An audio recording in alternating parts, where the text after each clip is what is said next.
G'day guys, Joe here. Most people think they'd love to live remote, but take it from me, it's not for everyone. Today I'm going to discuss what, in my experience, I've found helps people to thrive remote and why some people really struggle. I have lived remote most of my life and lived in a lot of small towns. We've moved around a lot. Right, it's starting to rain, and if the lighting's a bit bad, that's what's going on. It's a bit wet up here at the moment. First group I want to talk about are connectors. In communities like this, there's people that are connectors. I'll call them connectors. They get on with everyone. They have little groups of people that they're friends with. They build relationships. They know who to call when something goes wrong. And look, if you're living in these little communities, you've got to be a little bit like that. You've got to form groups of friends. You can't just live in your own little world and not talk to people and not have friends. Some people might thrive like that, but really you've got to know people. Like, something ever happens, you can't just call a tow truck or that. You might be out fishing and you get bogged. You can't just call a tow truck normally. You've got to have a few mates you ring up. And in these towns, if you're the sort of person that gets on with people and you can build a little community, that'll pay off. And of course, with that comes, you've got to be willing to help others out.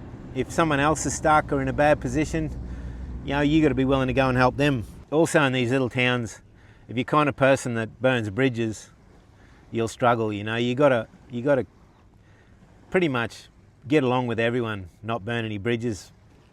Then there's another group, is the fixers. The fixers can fix most shit themselves. That something goes wrong, they don't panic, they just fix it. They the shop runs out of milk, it's not a big deal. They probably got a bottle of frozen in the freezer. So you got to be a bit of a fixer to live in these small towns.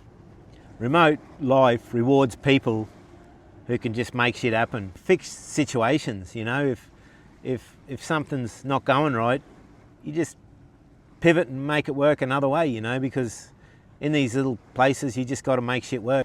Remote life rewards people that are fixers. Then sometimes in these small towns, I'll call them dependents. You see people turn up and they rely on other people all the time. They can't do anything themselves. They're looking for the easy way out. In these towns, you can't just rely on other people. You got to be able to fix shit. You can't depend on people all the time. You got to be willing to have a crack yourself. These people sometimes struggle to build relationships. Something goes wrong, they're the first ones on Facebook whinging, complaining the truck didn't come in with the groceries or the barge didn't come in. They're on Facebook, couldn't buy any milk at the shop, or there's no meat. You got to be prepared for that sort of shit. Sometimes shit goes wrong, no groceries, you should have a little backup in your freezer. Even, sometimes we've had here, the power goes out, so there's no FPOS. So you go to the shop, you can't buy anything. If you're dependent, you probably haven't got $100 cash in your drawer. You can go and buy shit at the shop when the FPOS isn't working. And if you're dependent, you probably get on Facebook or whinge about it. But that's just life in these small towns. Shit goes wrong. Stormy season, be prepared for the power to go out. And it might take a bit longer to come back on in a lot of these smaller towns because it's just not, the electrician that fixes it might be out fishing, so you've got to wait for him to get home. You've got to have a bit of a backup plan.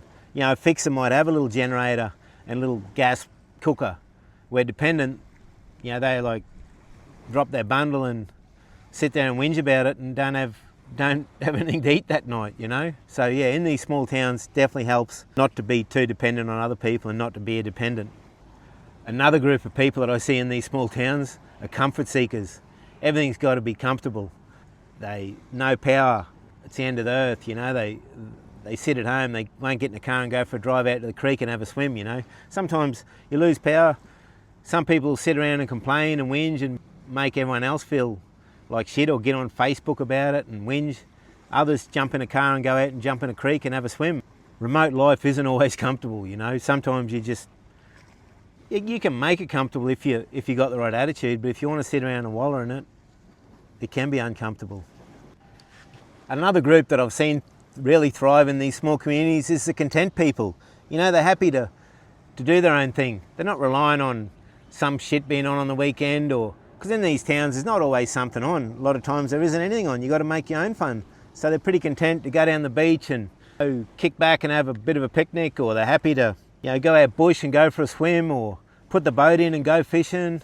If something goes wrong, no big deal, it'll get fixed eventually, and they just willing to wait and willing to make their own entertainment until shit is better, or till something's on. You got to be a bit content in these small towns to do your own thing and not be relying on other people for a bit of fun, or not be relying on the council or the local bloody groups to put shit on. You got to do it yourself. Sometimes, some people come to these towns and they put shit on for the whole community, They're really community-minded people, which these small towns really need that, People that are willing to buck in and put a volleyball comp on, or a touch comp, or, be part of it and help run it. These towns rely heavily on people that are willing to do that. And when you're doing that, you're forming your little group of friends, you're forming your little group that you can lean on if you need. So that's pretty important in these little towns. But yeah, you got to be pretty content just to find your own fun and create your own experiences. That's what I've found anyway. Anyway guys, that's just my take on it. Anyone can thrive out in these small towns. This is just a little bit of me having a yarn with yous. Things that might help you if you move to a small town. How to have the right sort of attitude. But long and short of it, don't let it scare you off coming out into these small towns. It's a great place to live. And if you really want it bad enough, you'll make it work. Thanks guys.